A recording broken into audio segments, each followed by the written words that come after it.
Okay.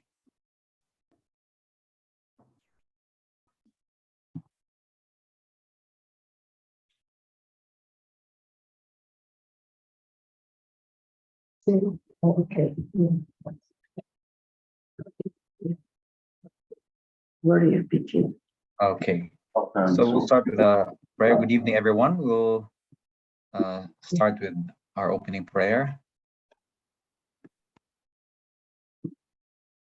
So it's a silent prayer. And if you have a Bible, you can go to Psalm 46.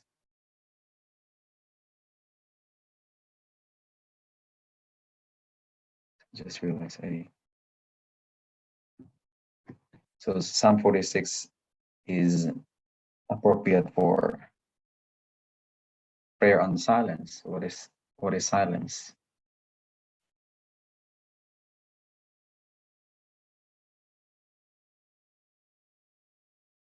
So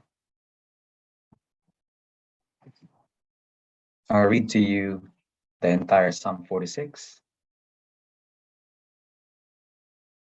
God is our refuge and our strength, an ever-present help in trouble. Therefore we will not fear, though the earth give away, and the mountains fall into the earth, into the heart of the sea. Though its waters roar and foam, and the mountains quake, their surging. There's a river whose streams make glad the city of God, the holy place where the Most High dwells. God is within her, she will not fall. God will help her at break of day. Nations are up in uproar, kingdoms fall. He lifts his voice, the earth melts. The Lord Almighty is with us. The God of Jacob is our fortress. Come and see what the Lord has done. The desolation has brought on the earth. He makes wars cease to the ends of the earth. He breaks the bow and shatters the spear. He burns the shields with fire. He says, "Be still and know that I am God. I will be exalted among the nations. I will be exalted in the earth. The Lord Almighty is with us. The God of Jacob is our fortress."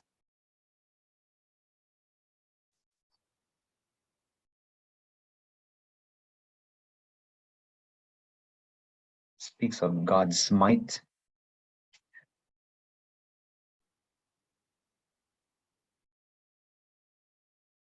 And Psalm 46:10 says, "Be still and know that I am God."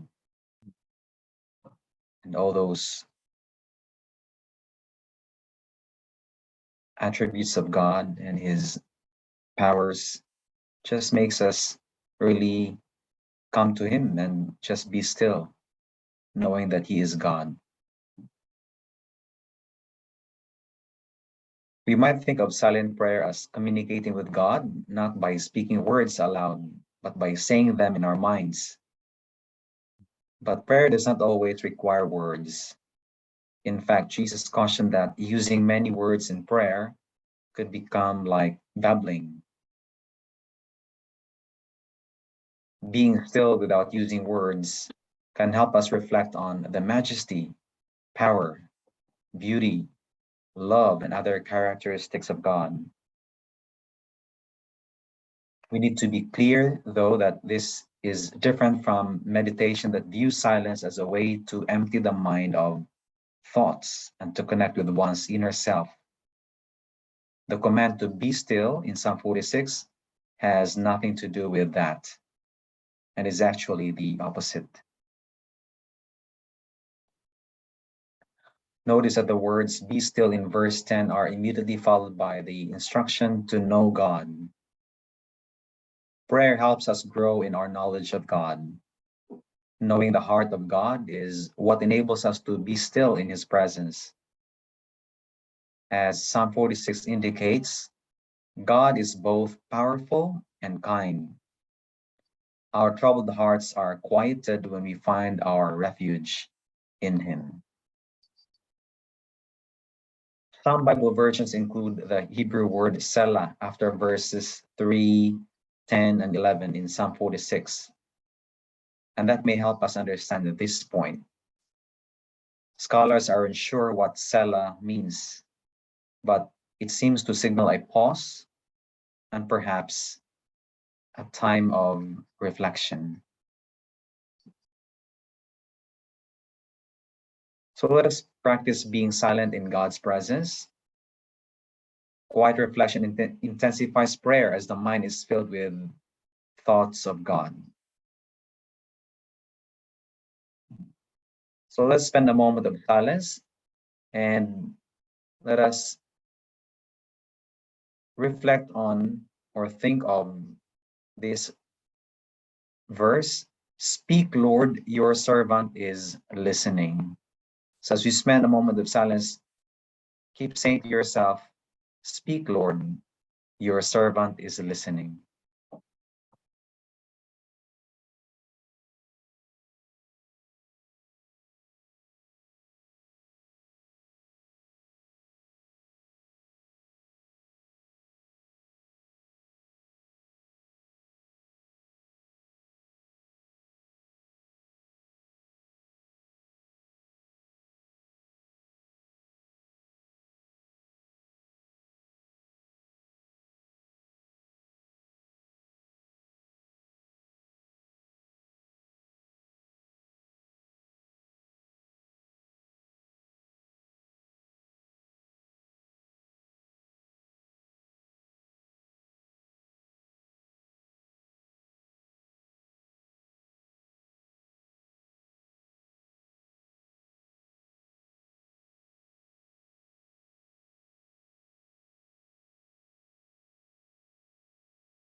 All together we say, Lord, thank you for enabling me to be still in your presence.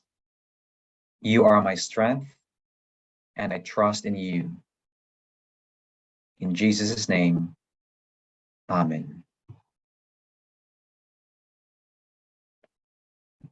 Okay, good evening, everyone. Welcome back. And we are now on our third session for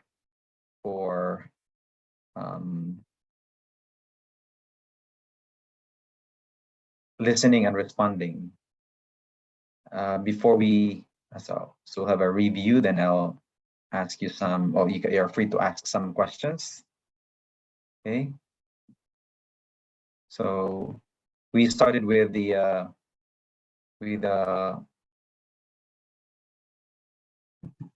guidelines for responding. That's up to number 4. Okay. So this was, I think, the last part. Use minimal. No, not number 4. So we had the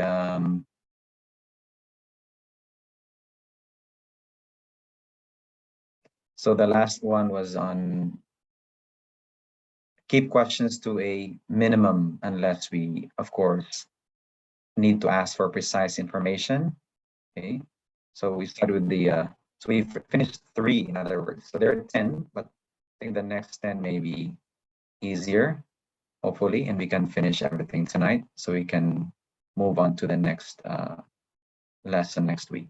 So use words carefully. So it's very important that we use words carefully when we respond to the patients, and even not just patients, but to other people. And I just found this biblical verses that helps us also really understand the significance of using words carefully. It's said in Proverbs 17, verse 27 from NIV, the one who has knowledge uses words with restraint, and whoever has understanding is even-tempered. Other versions say, the truly wise person restrains his words, and the one who stays calm is discerning. And another from New Living Translation, though, truly wise person uses few words. A person with understanding is even tempered. So be accurate in describing the feelings and ideas.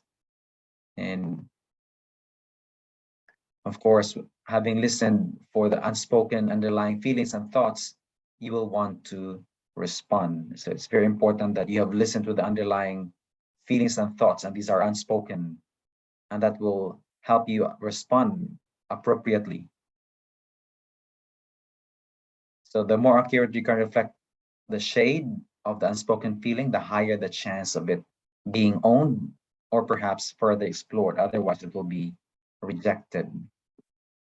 And some tips is to use the internet or use our feeling wheel. And overstating the feeling could lead to a rejection of the feeling. So, of course, that's not what they feel. That's why they will likely reject it.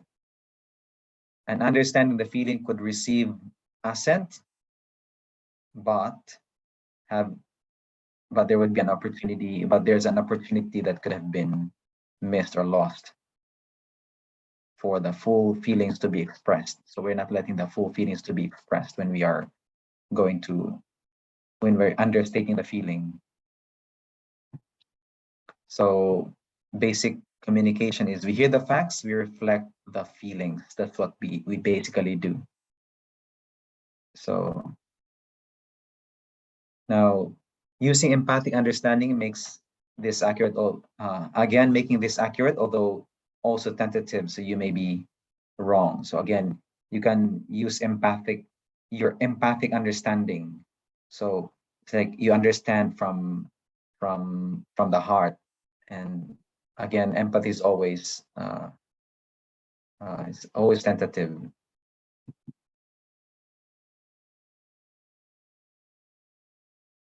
And it attempts to put into words what the other person is feeling, and the reflection can be done in a number of ways. So one is being definite, so you are sure.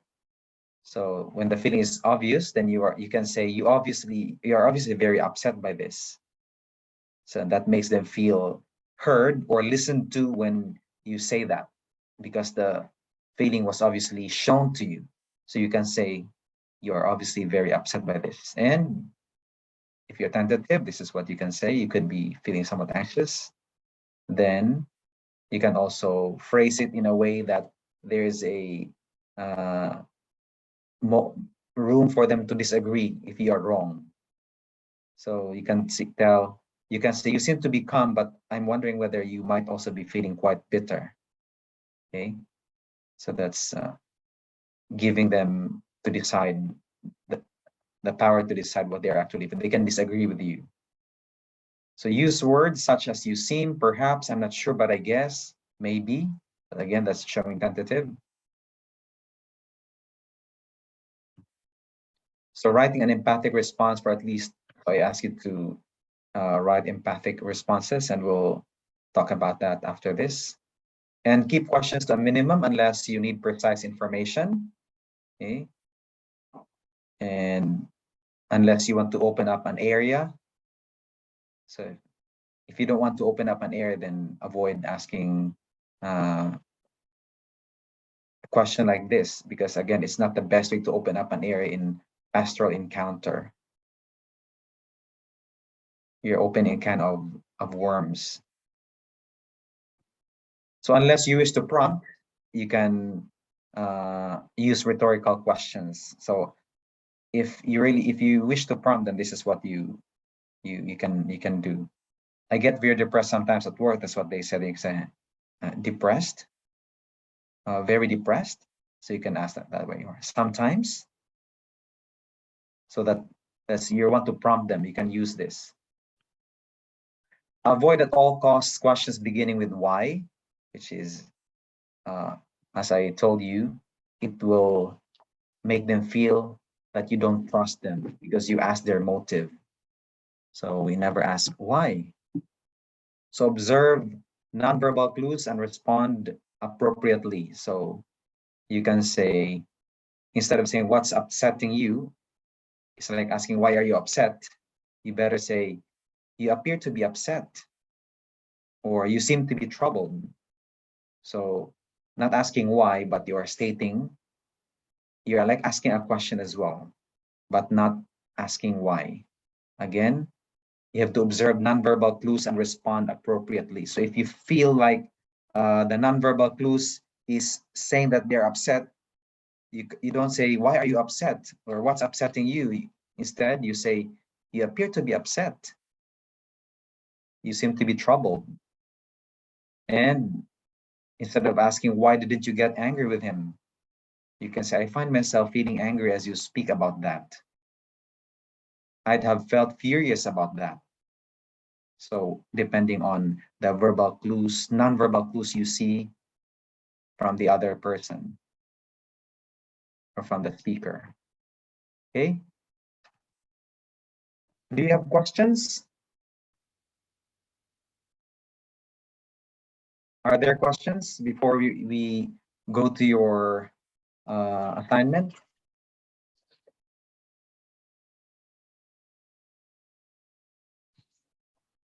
Nothing?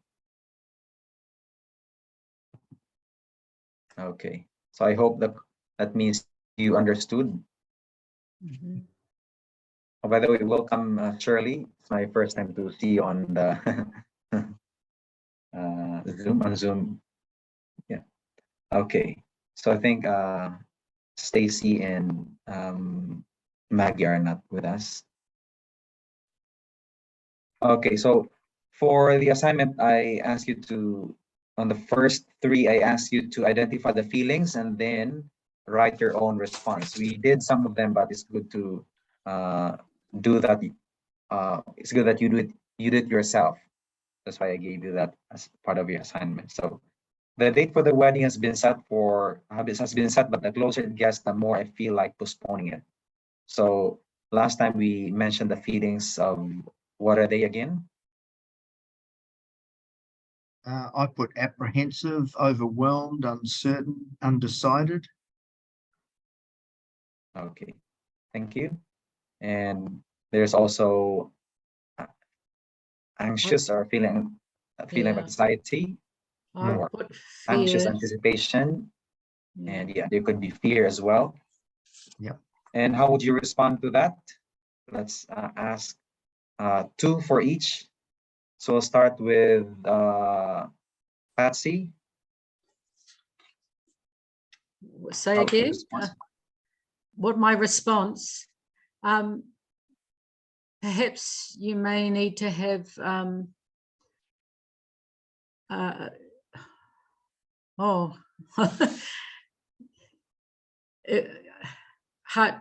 heart-to-heart chat with your fiance about your indecision. I also put, do you feel like you're bottling this up? Okay, yeah, thank you. And for the first one, you will learn later on.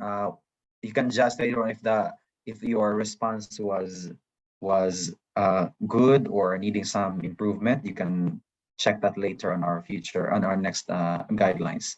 Well, let's have another one. Can we have home? So what is your response for number one? Sorry, I want to be honest. I forgot to look at the assignment.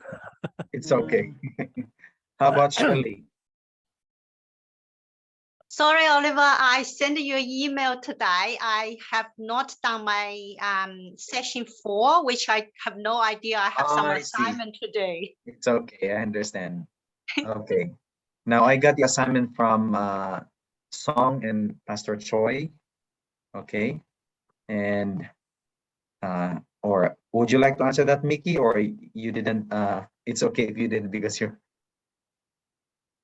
Yeah, but I agree with the Patsy. But when she feels like that, better to talk over with a mother, friend, whoever.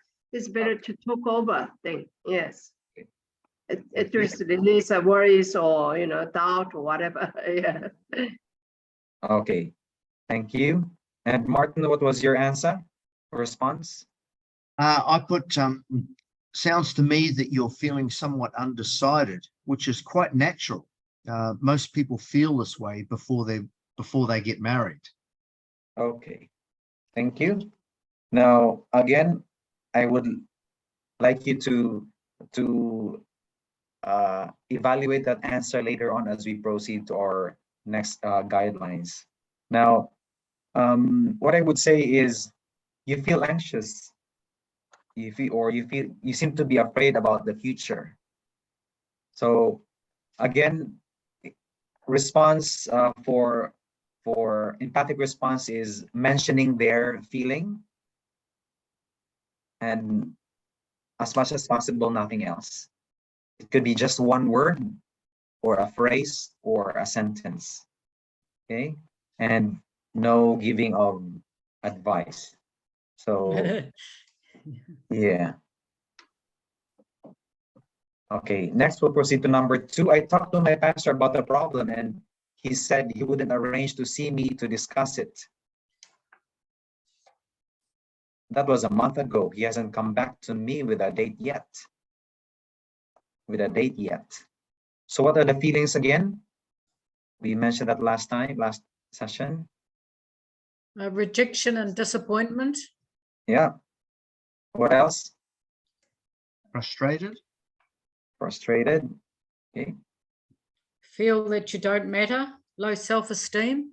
All right. Yep. So feeling you don't matter and feeling neglected, forgotten, or unimportant. Okay. And sometimes when you are in that feeling, I felt this one when I read this one. I remember one of my parish priests was forgetting about what we talked about. I feel like every time it's like for 1 week, I just could not feel. I was thinking about it, and then yeah, I feel like neglected, forgotten, and unimportant. So when I read this assignment, this was in the manual. I said, oh, I felt that. Yeah, I feel neglected, like, oh, or I feel like you have forgotten me. I'm not important. So yeah. So how would you respond? What are your responses, by the way?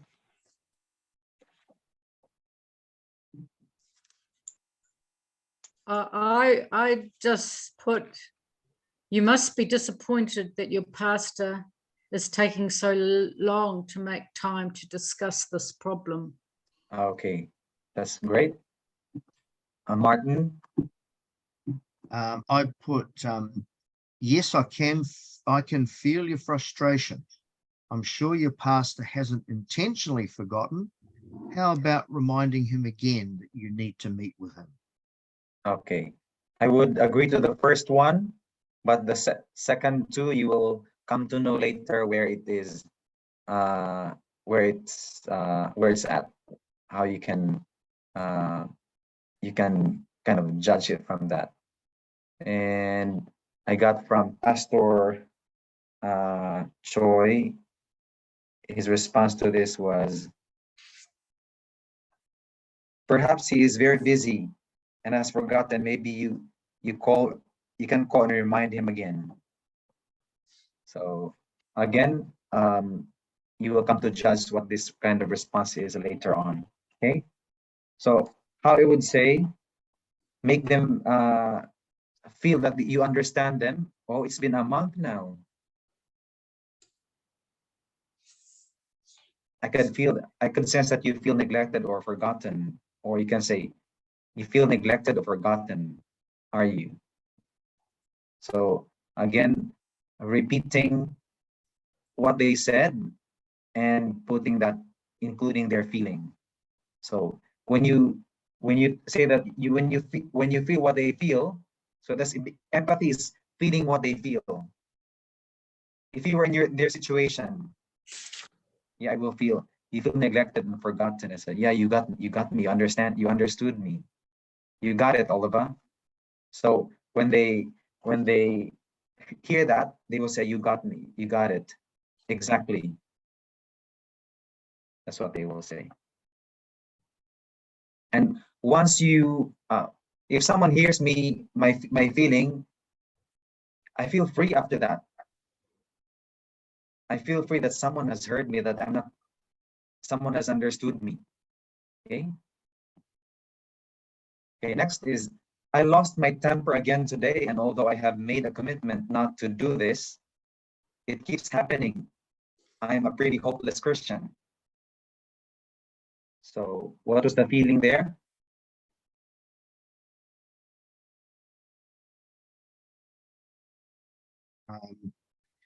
Annoyed at himself, Yeah. frustrated. Yeah, exactly. Okay, and how would you respond?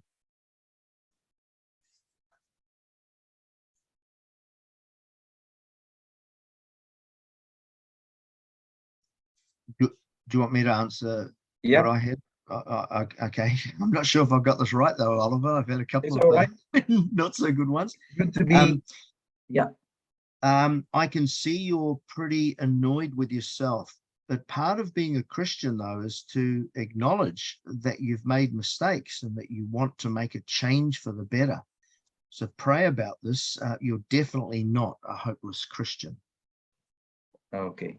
Again, the first one is good. The next sentence is already giving advice, which we don't do, and you will come to know that in our succeeding guideline. And who else would like to? The first one was good, Martin. Who else would like to say something about the response for number 3? The response. Yeah. Well, because she or he states they're Christian, I felt that I could say, well, this is what I said, because she said, I'm a pretty hopeless Christian. My response was, Christians aren't perfect, they're just forgiven. And I also put, I fall down, God's grace lifts me up. Okay. But I know that's probably a fail as well after how you're saying. It's okay. It's okay that you tried, and I know it's not easy to learn this skill. I'm also, even up to now, I still fail from time to time. I'm not perfect, but it's good to keep trying. And yeah, I still fail at times, and I would still forget because you're kind of overwhelmed by what he or she said, or get carried away, and you forget that no, I'm here to minister to this person, to be a pastoral carer for this person. I'm not a friend. I'm not a rescuer, because we tend to rescue the person. We tend to make them feel better, but that's not the purpose. We are here to help. Pastoral care is freeing them from that emotion, and the best way to free a person from the emotion is to really hit the mark, nail the feeling. Once you nail it, that's the end of the feeling, and it will be gone. Again, naming something is taming it. Okay, once you name it, you're no longer a slave of it. That's why in some people, when they don't know what they're feeling, they're a slave of their feelings, because they don't know. Once they know it, now I know who you are. This is, once you know the feeling, you are just a feeling of guilt. I know what you are. So once you're able to name it, you can tame it, you can control it, you are over it. You know, Adam was given the power to name things. That means he is above these. He has authority over it. So same as feelings, once we're able to name it, we have authority over it. We're no longer a slave of it. So I would say, if it's my second time, I might say, oh, it's happening again, and you're frustrated now. So it's happening again, and you're frustrated now. Exactly, Oliver. And we're not giving them an advice because you want them to empower them. We want to empower them because they have their own thinking. They know the solution to their problems. All we need to do is to empower them, give them the authority by helping them name what they're feeling, and then that's their starting point. Yes, I can get over this. I can. Now, just an example, this one is more of an illness. For example, I had COVID in January, and in February, early March, I still there's a physical feeling I can't understand. I thought I had cancer. I thought I had lung problem, and then I spoke to a doctor at the hospital, and she said, I didn't say about my. I just said I understand your restrictions because I had COVID in January on the New Year's, in the New Year, and she said, "Oh, I hope you're done with the after effects of COVID because the new variant has its effect on it, has its sting on its tail. So it's towards the end, after the 7 days, that's when you experience the sting, and it can be until 6 months to 1 year." So, oh my goodness. When she told me that, now I know that what I'm feeling is part of COVID, and I was now over my physical feelings. I was no longer afraid. I know that this will get healed over time. So I was able to overcome. I had authority over my physical feeling. So because someone just pointed out what it is. If I was in the unknowing state, I was always feeling afraid. I was anxious what it was until someone told me, now I got it. She nailed it. I was very thankful to her. She didn't make me feel worried that it was COVID. No, she makes me feel empowered and empowered. Okay, next, letter B, write what you consider as good or empathic response to each of the response. So same thing. This time we don't have to identify the feeling, you just have to give the response right away. So in a very assured manner, it's okay for you to do gooders, but I reckon you grab what you can in this life. So we did that last time. Can we do it again?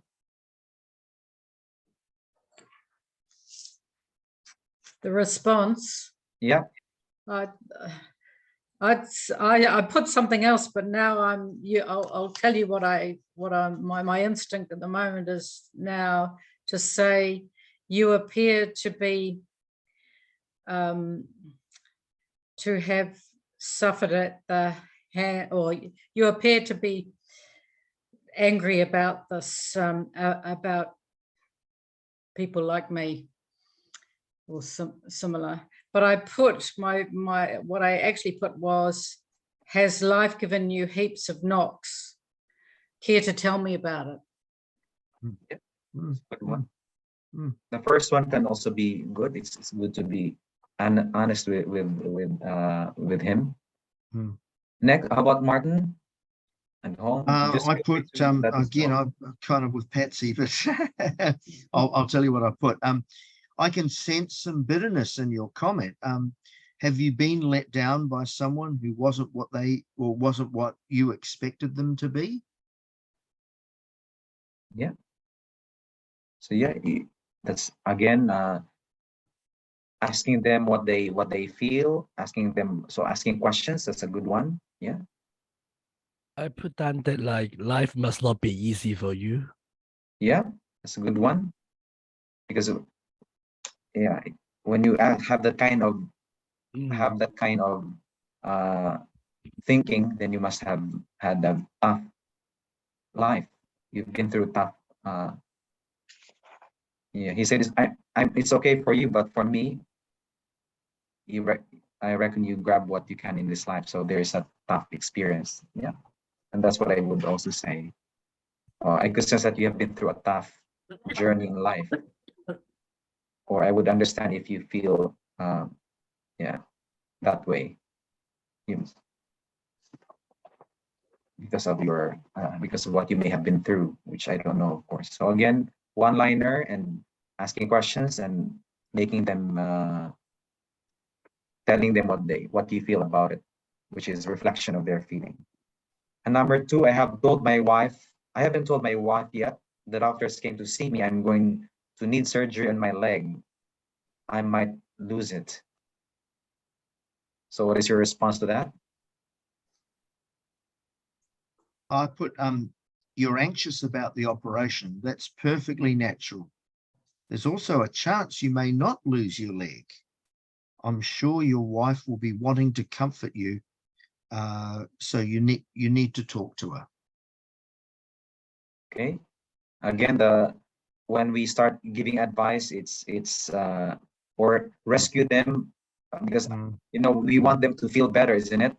But again, the art of responding and listening is more of really reflecting what they feel rather than giving them advice and providing them the solution, or rescuing them from whatever they feel.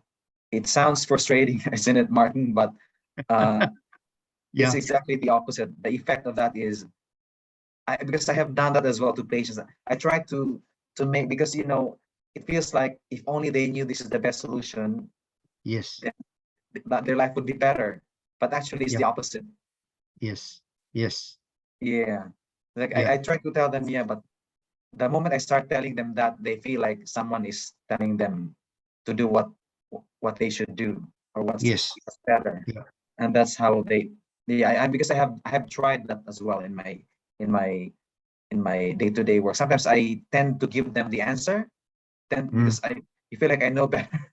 But sometimes it's not no. always, most of the times. Sometimes they, oh, thank you for that, Oliver, I didn't think about that. Mm. But most of the times it's because, yeah, they have their own way of finding ways to their own issues in life. Mm, mm, mm. It sounds frustrating. I feel the same when I feel, oh, Yeah. I I feel like, oh, if only he would do that, then it would have been better for him. But no, I always feel that whenever I start to say something, but again, out of your compassion, out of your Mm, wanting to help them. But again, mm, it's not about rescuing, it's about uh, empowering them. mm, mm, mm. And putting empathy, like you said, Oliver, putting yourself in their shoes. Yeah. Mhm. Yeah. Because that's the starting point on, again, what Anand said, know where I'm at before you take me to where you want me to go. So Mm, you want mm, them to go to a place of solution, place of safety, or place of uh, freedom. Make them feel that you know where they're at. That's the mm, starting point. But of mm. course, at some point, you can already, in the course of the conversation, once they feel confident in you, it might be the best time to tell the to tell the to say that, to give them the advice. But Yes. because this is more of the starting point. But again, giving advice is also dangerous, because it might not be the best solution for them, because we don't exactly know their situation. Okay, how about the others? I No, would say that you don't want your wife to be worried, aren't you? Or don't you? yeah, that's a good one. I put, yeah, you must be feeling so weighed down with the possibility of losing your leg. That's right. It's good. And you must be feeling afraid and apprehensive. Yeah. And of course, I did want to tell, my instinct is, I know it's not right, but just if he could share the burden with his wife. I know he's trying to maybe protect her, but he would feel a lot lighter. Mm. I think part of the problem there is that he hasn't told his wife. Mm. That's what I read it. Mm. So we are carried away by him not telling his wife, but actually there's a feeling there that hasn't been released yet. That's why he can't tell his wife. And the Mm. feeling is, Mm. The feeling is, of course, there's already a feeling of grief over his Mm. leg, and he hasn't accepted it yet. So there's that Mm. feeling. So once it's released, he can easily tell his wife after that. Maybe after okay. a conversation with him, once you have felt that, yeah, this is a feeling of grief, and now because I'm grieving, I need support, I'll tell my wife after this conversation. So yeah, then I would say you're starting to grieve now for your leg, or it's not going to be easy. Mm. So also, yeah, what you said, and about, the fear of not giving burden to your, not giving your wife any burden. Yeah. Feel like you want to, yeah. So again, actually, I would say that he's starting to grieve now for her, for his leg, and again, that fear of not making his wife carry the burden. But it is only, I mean, he might not lose his leg. It isn't a given that he's going to lose his leg, but it is the worst scenario. Yeah, you fear about losing your leg. You can also say you fear about losing your leg. Are you? Mm. Mm. So fear or possible Anxiety. anxiety. Yeah. Mm. You're anxious about losing your leg. You fear about. Yeah.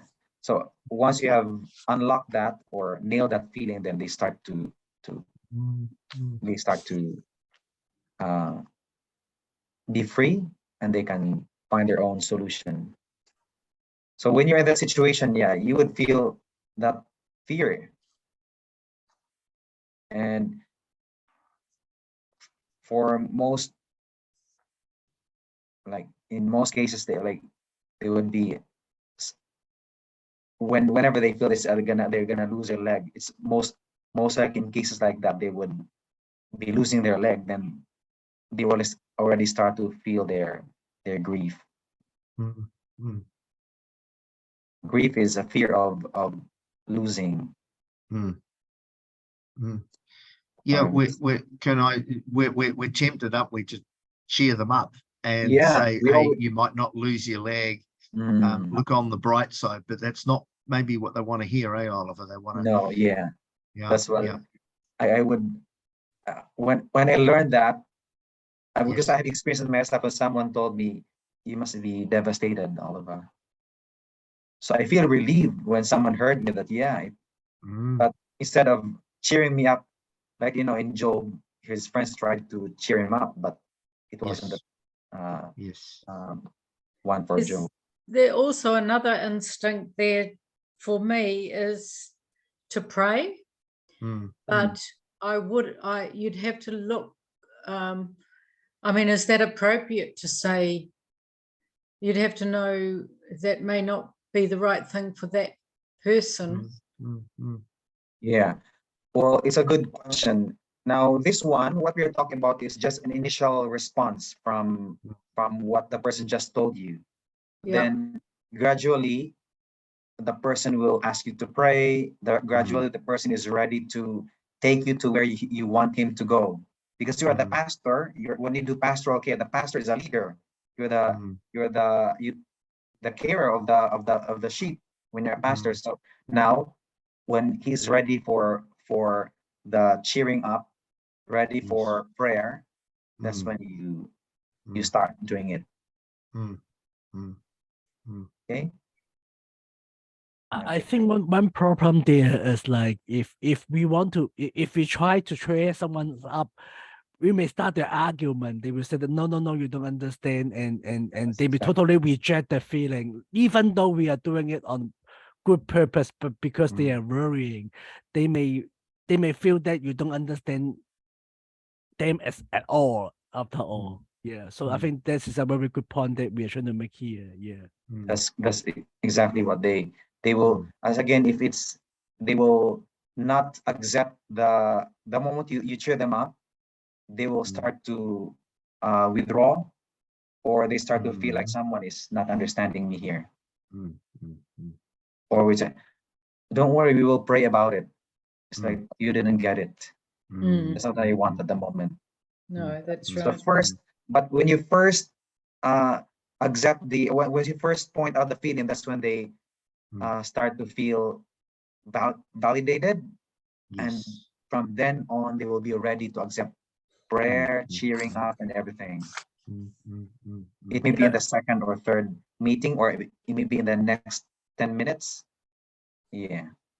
So Some people just hate people. Other people say that that's okay. Don't worry.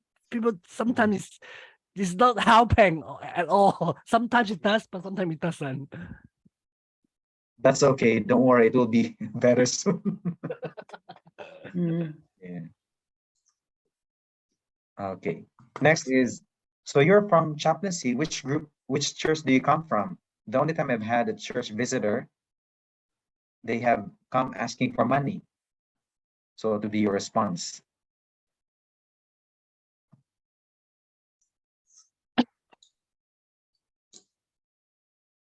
Okay, I'll go. Yeah. Yeah, good on you, Martin. Yes, I am from chaplaincy and I am a volunteer, so I won't be asking you for any money at all. I'm here to be a good listener if you'd like to chat for a while. Yeah. Good response. But I would say start with what they are feeling. Mm. So Mm. after telling them what they feel, it's good to it's good to start with what they feel, then follow up with what we just said. It's the best response. But just start with what they feel first, and then you can move on. So everything you said after Yep. would be all right. So they're actually feeling a bit suspicious or a bit weary, aren't they? All right. Of- Yeah, and you can say that. Yep. Could even be angry. Mm. My instinct there was to just respond with a ha, as in, I won't be doing that. And when, you know, he's asking which church do you come from, you just do say chaplaincy, you don't mention your own private church, You correct? can. You Or- can. Mm. You can. Okay, which is the more appropriate?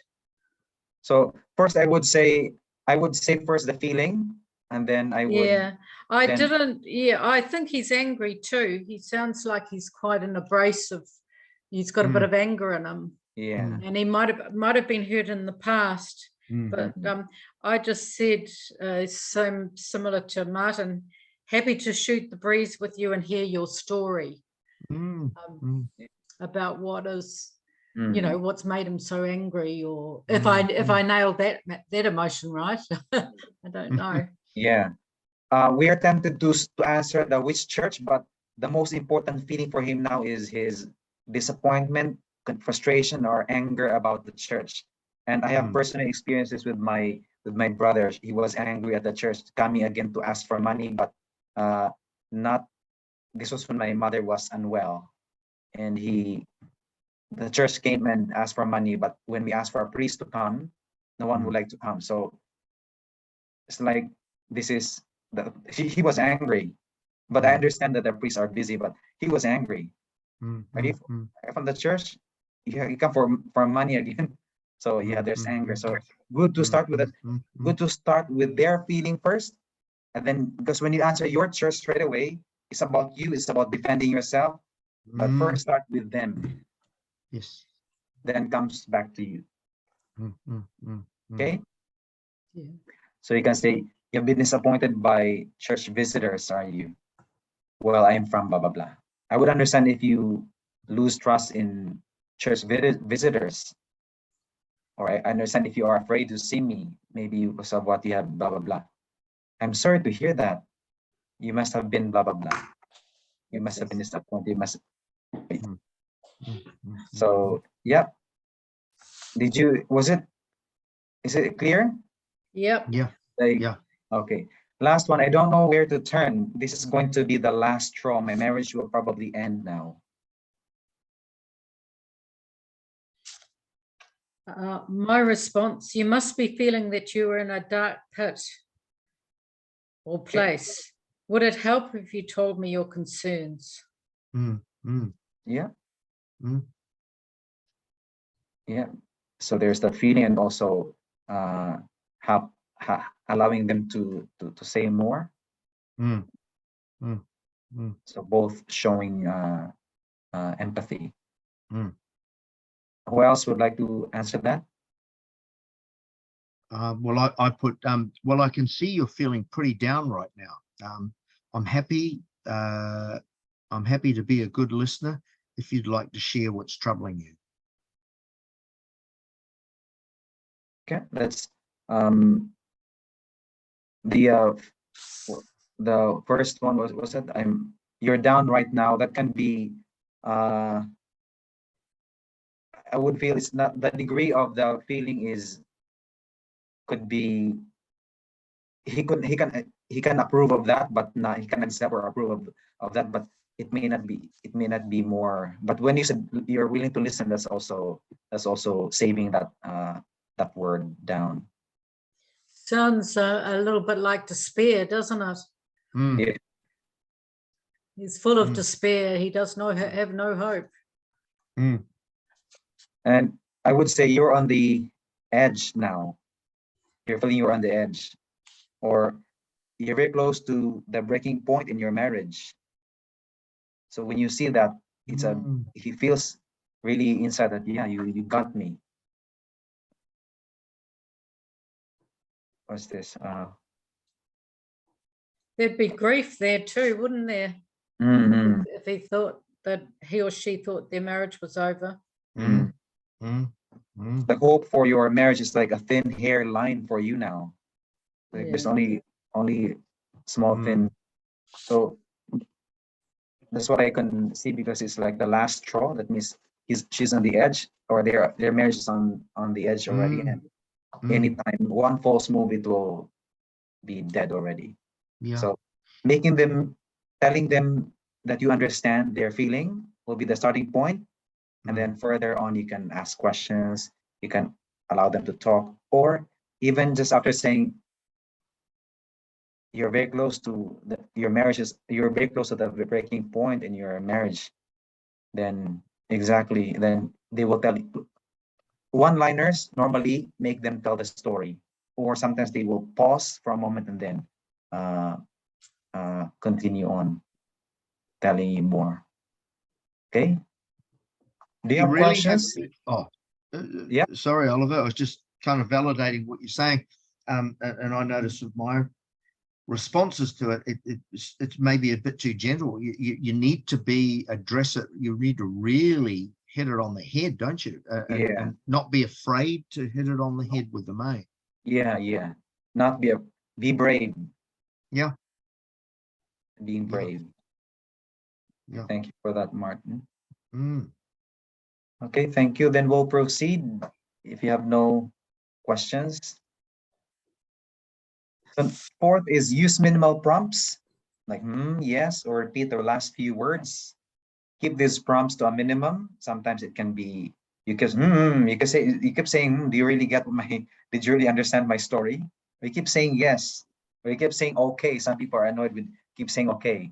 So keep these prompts to a minimum. Sometimes just be brave enough to respond with silence. Sometimes it's hard to be quiet. Use them naturally, not parrot fashion, and if used sensitively, minimal prompts can extend a conversation with the listener doing very little, as long as expression and tone of voice indicate interest. So if we just use it sensitively, again, we don't have to do much. So in chaplaincy, it's more about listening. We don't do much, but at the end of the conversation, they feel like you have done so much. And of course, it can happen when we are showing expression and tone of voice that indicate interest. Okay. Question for that?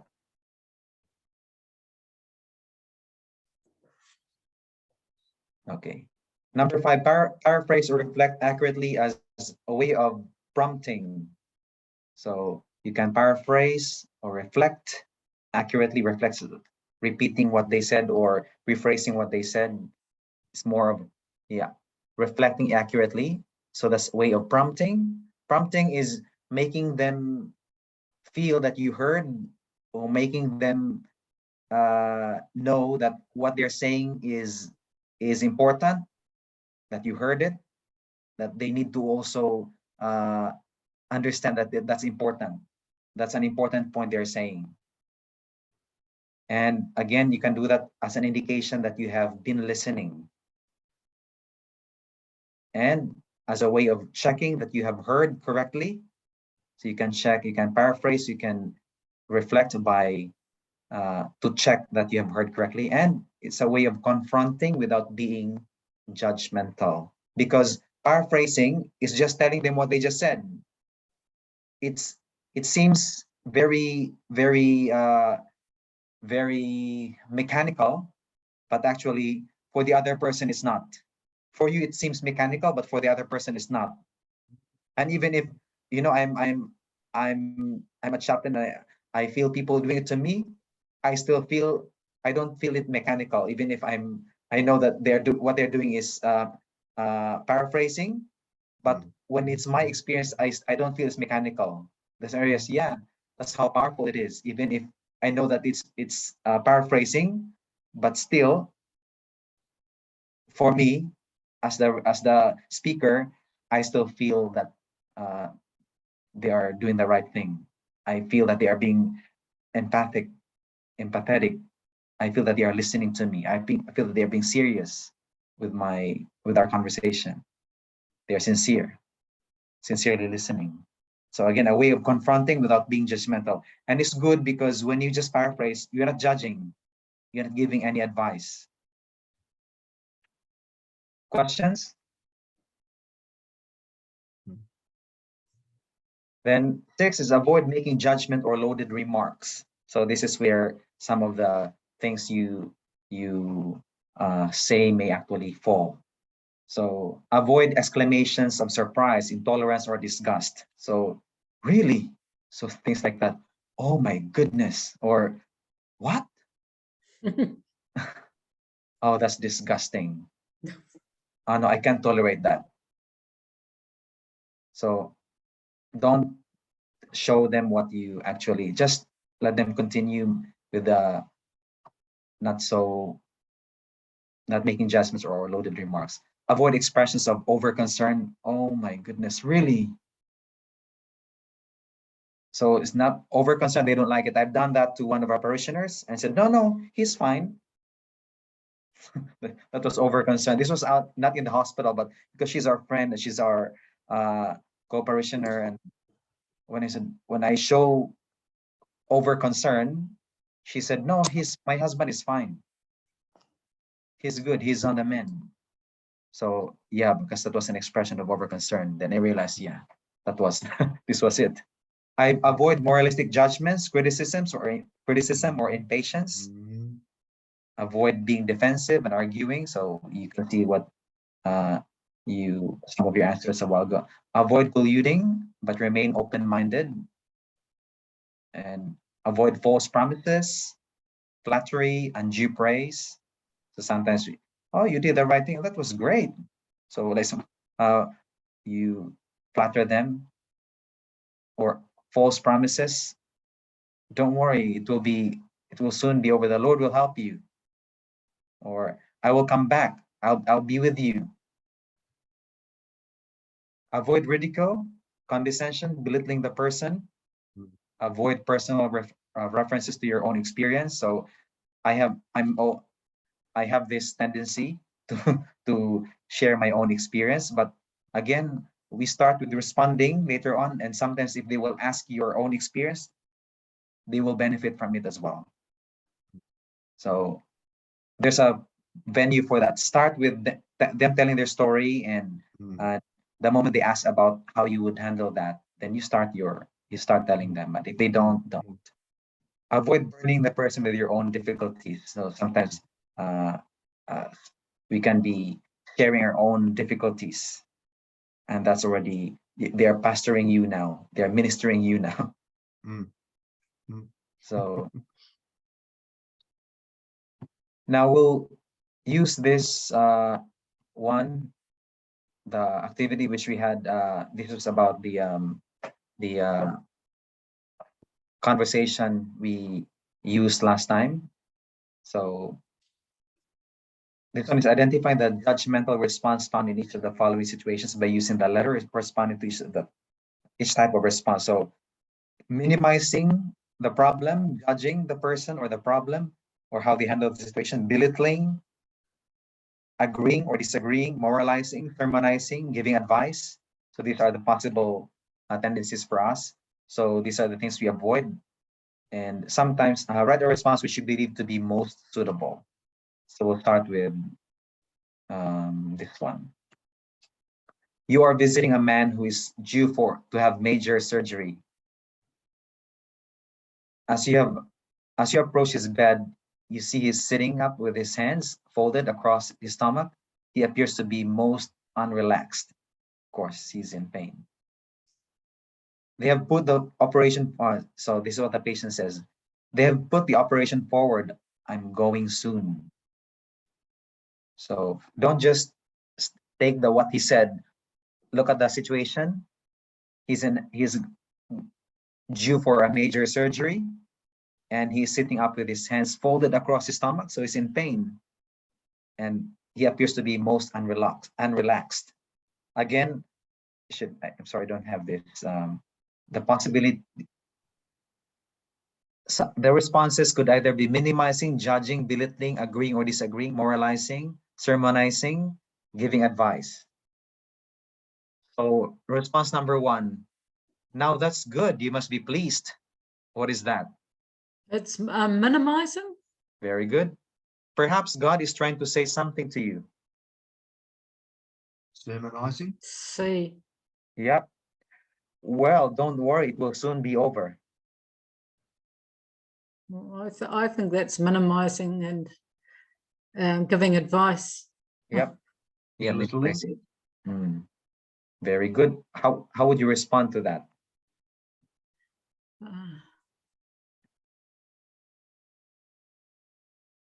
You seem to be in pain. And you must be feeling pretty apprehensive. Yeah. Yeah. It's good. You telling them there's apprehension and the feeling of pain, which is you can see that they're unrelaxed and the stomach is folded across, the hands are folded across the stomach. So again, those responses are not judging, not minimizing, but really dealing with the issue. Would any other, would there be any other response?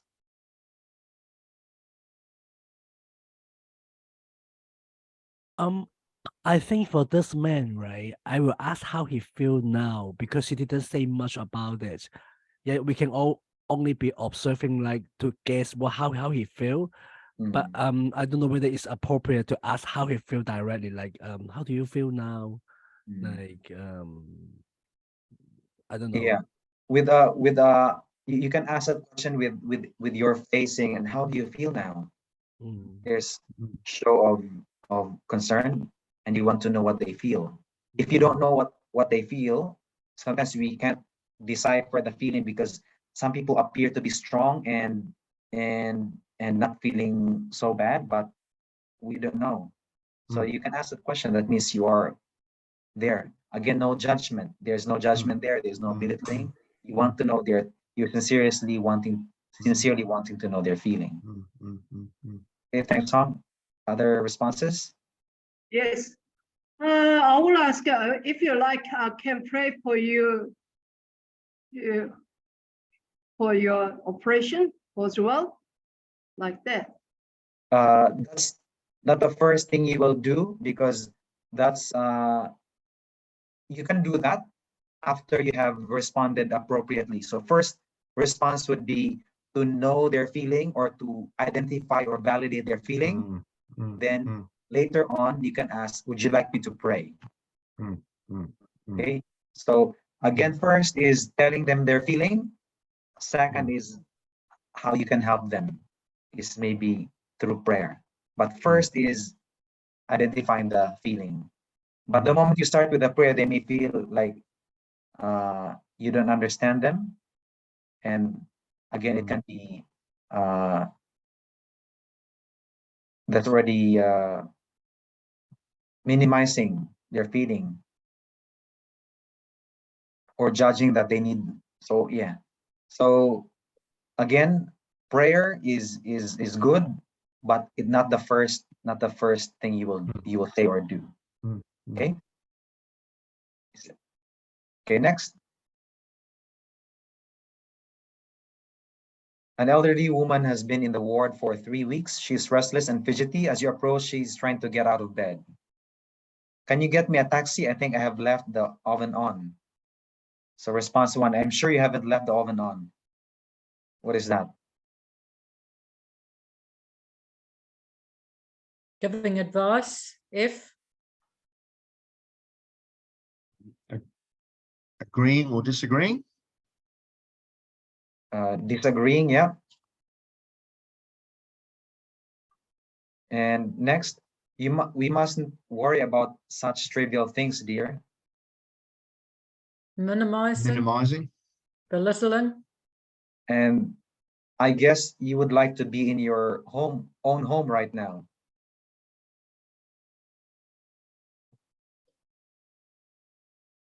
Giving advice? Judging? Judging and can be minimizing. Mm. Mm. Next, a young man in an orthopedic ward angrily dismisses the tea lady who asked if he wished a cup of tea. He appears to be under a black cloud, but cheers up when you approach. After introductions, you discover he helps with his church youth group. Then he said, we were going to take the other driver to court, but we must witness to God's forgiveness. So how do you, the first one is, how wonderful to hear you say that. Forgiveness is so powerful. So what is that? Feeling. Well, I guess it's sermonizing a bit, is it? More. Yeah, moralizing, Moralizing. sermonizing. Mm-hmm. And there's second one, if the other driver caused the accident, I think you have a duty to bring him to justice. You're Judging. giving advice. Mm. Yeah, giving advice, also moralizing. And next, you don't think that will make any difference to you. Agreeing or disagreeing. All right. Belittling. Yeah, that could be belittling as well. Okay. Now this one is the patient died few minutes ago and all the family members are crying. The doctor came in to do the post-mortem check. The family said, Dad just died few minutes ago. This is what the doctor actually said. Yes, I came here to do the post-mortem. Oh, Mhm. oh dear. That's minimizing. Yeah, And- minimum. Yeah. And it will be very quick. I'll give you the papers soon. Then one of the family said, as if the papers are important for us right now. Hmm. So he's now in God's. And I was a chaplain. If I said, of course, I didn't say, he's now in God's loving arms. That's like more of sermonizing. Mm. Hmm. Mm. Yeah. And, well, how would you respond to this?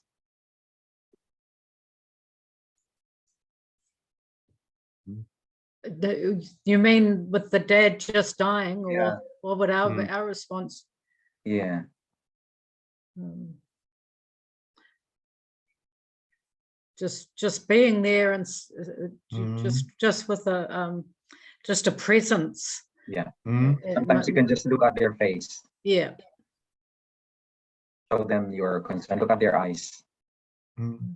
Mm. Then you can say, later on, you can say condolence, or you can Yeah. show some gestures of like shaking their hands. You can ask them if you can tap their back or anything. Okay, so sometimes just not saying anything is most valuable at this point. Okay, we'll have a few minutes to go and just finish this. Avoid changing the subject or interrupting unnecessarily. So tracking what the speaker is saying without interrupting requires minimal responses and allows the speaker to tell their story. So it's good to track what they're saying by not interrupting, and it allows them to tell their story. Just being quiet, just not saying interrupting. And not interrupting allows the listener to identify what is important to the speaker and gently bring them back to the subject when they drift away. So it gives you the good opportunity to really identify what's important to them because you're not interrupting. And if you see that they are drifting away from what they should tell you about, then you can gently bring them back to the subject. Okay. Now, this is, by the way, we're supposed to do this, but we don't have time. Making some responses to, I think we'll just have this an assignment. And number 8, identify links between different experiences, events, and ideas. Now, this is an advanced technique because you will see later on what we were doing is just the first. I'll show you the diagram later on. So again, when you're able to identify the links between different experiences or events or ideas, you are helping them, you are pastoring them, you are ministering them. So a pastor is a guide, is a leader. So an example is of identifying the links. You can say, I see that your involvement in the church is closely linked to your desire to serve, and it's also a great avenue to share your leadership and music skills. So this, for example, someone who's involved in the church and doing this and that, telling you how about his or her life in the church. So, and how busy he is in the church, or how, so if he's telling your story, then you can tell them that I see your involvement in the church is closely linked to your desire to serve. This is also a great avenue to share your leadership and music skills because he or told you about his leadership skills and music skills. So you're now showing him the link, identifying the links. Another is, for example, someone who is trying who's telling you about her passion for gardening and his love for arts and beauty. And he told you about being relaxed doing the gardening, even if it's a hard, it requires your muscles to make an effort. So you may say something like, did you see the connection between your passion for gardening and your love for beauty and arts? I see that connection when you said you feel relaxed even if gardening requires hard work. So you're trying to show them the connection, show him the connection. So just identifying, you're not judging, you're not advising, but just pointing out that there's a connection between what he said here and what he said here. What he said in the first few minutes and what he said in the last part of the conversation. So showing the connection. Again, that's an advanced technique, and you may use that when you feel like it's appropriate. Okay, and just one moment.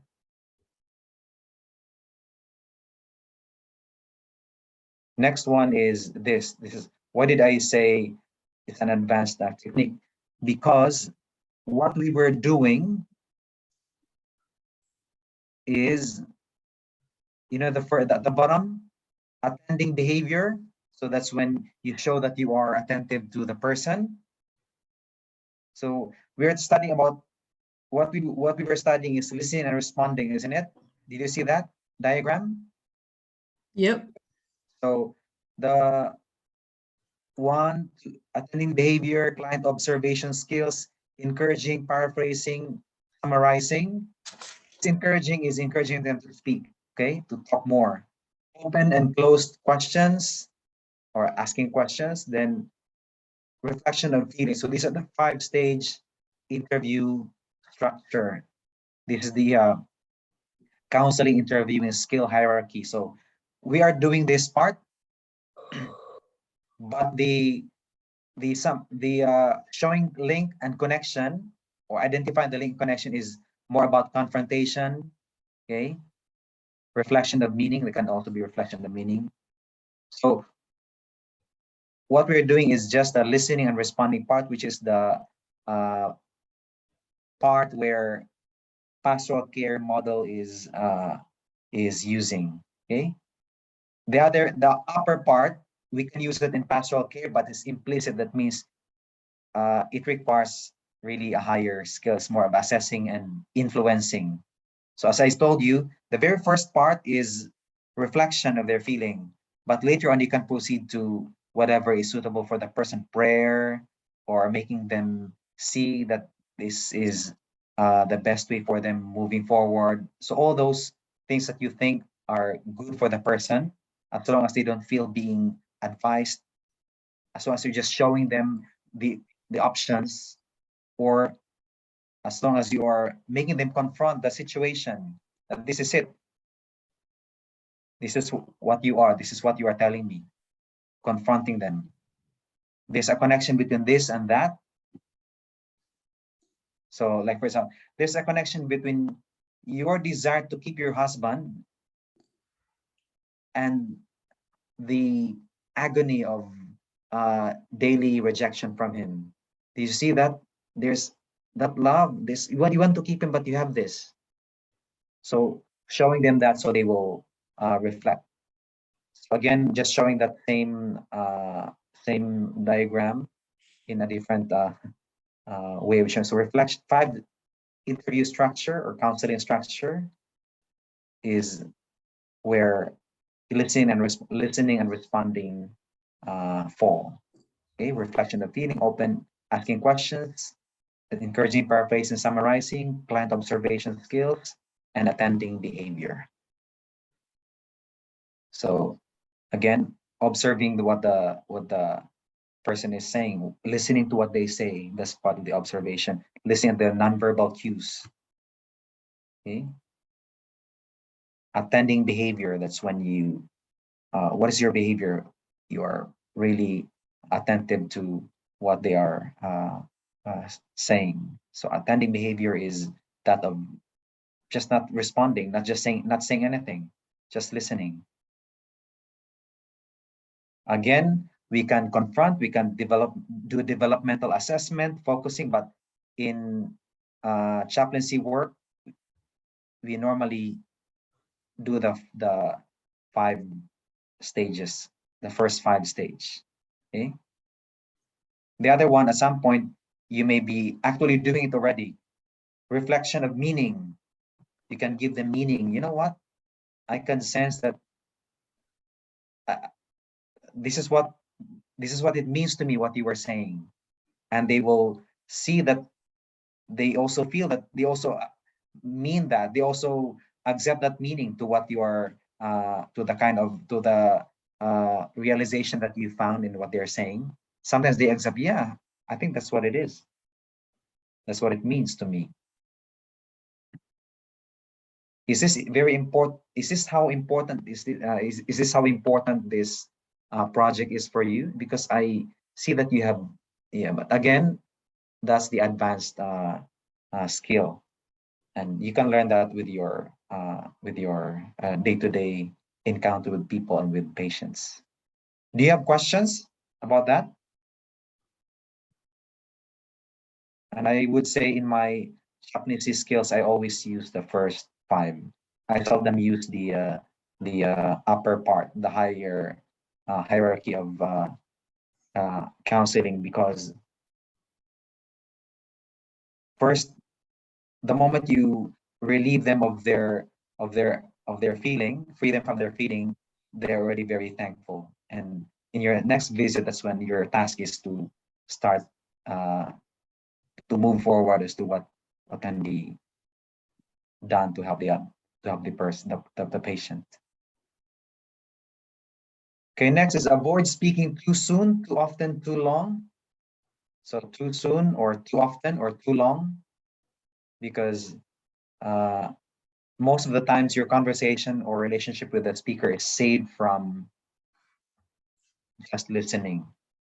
Because the moment you say something, it might actually be the end of the conversation.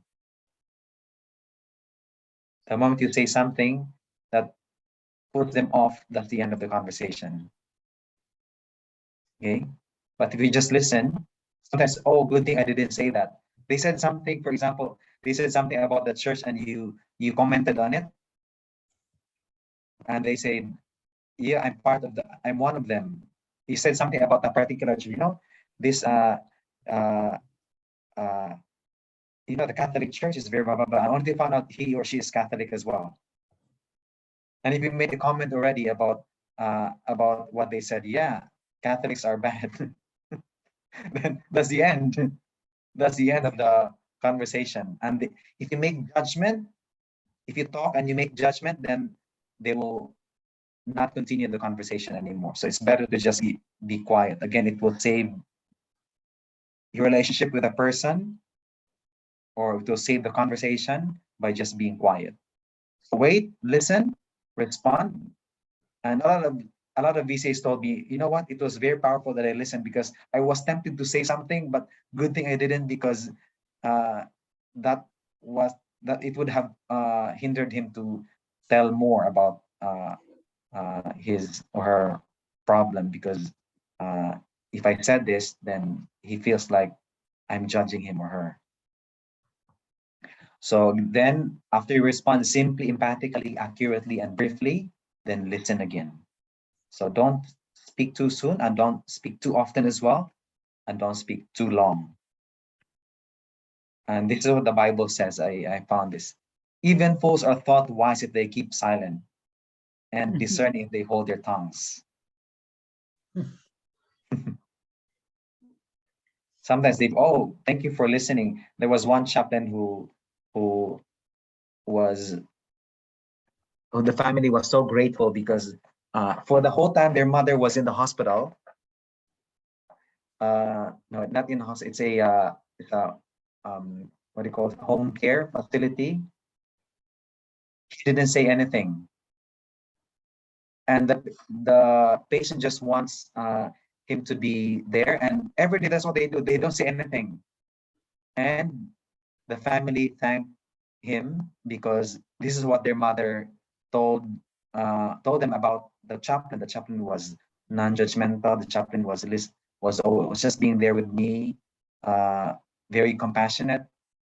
But for 1 year, he was like kind of agonizing that he's just there, not saying anything, and just being with the patient. But when the patient died, that's when the family told him about what he was doing. He was doing great, but there was no conversation. This was a chaplain in Wellington. Being a companion, being a companion on the way. And that's what he was doing. And lastly, return to the listening mode to watch and listen to the reactions to your responses, and for anything new that emerges. So after responding, go back to listening mode. That's when you can watch and listen to the reactions to your responses. So watch out for new things that come out after you have given your reaction or response. Okay. And the most basic form of validation, I think it's in your note. Yeah. Okay, do you have questions? Do you have questions? No, it just seems quite a lot to process. Yeah, I know it. But again, just be yourself. If you don't know, just be Say yourself. again? You will learn from your mistakes as well anyway. Oh, Yeah. great. Yeah. And I've learned a lot this week, Oliver. Thank you. And patients are very forgiving. As I told you, I have lots of mistakes in my 9 years, and they are very forgiving. They still welcome you back even if you did the wrong thing. Yeah. And again, it's good to know the skills, but you don't have to be perfect. You can be you learn from your mistakes, and you'll go back. It's just good to run down through all the guidelines, but Yes. you don't have to really. Some people are hindered from saying anything because of the guidelines for listening and responding. No, just yourself. Ask questions. If what should I say? What does this person need? Ask it. What does she? I don't know what she's feeling. I'm sorry, I don't know what she's feeling. So ask what she's feeling. And again, always remember you're good enough. God has called you to do this. You're good enough. Don't feel inadequate when you are with a patient, because when God has called you, the Holy Spirit will help you in every way. Yeah. And He will always rescue you, even if you are not doing the right thing. He will always rescue you, and have been rescued many times. It sounds like a good faith builder, that. Yes. Yeah, well, I experienced that. I've been in that situation where I feel like I don't know what to say. Or should I just not say anything?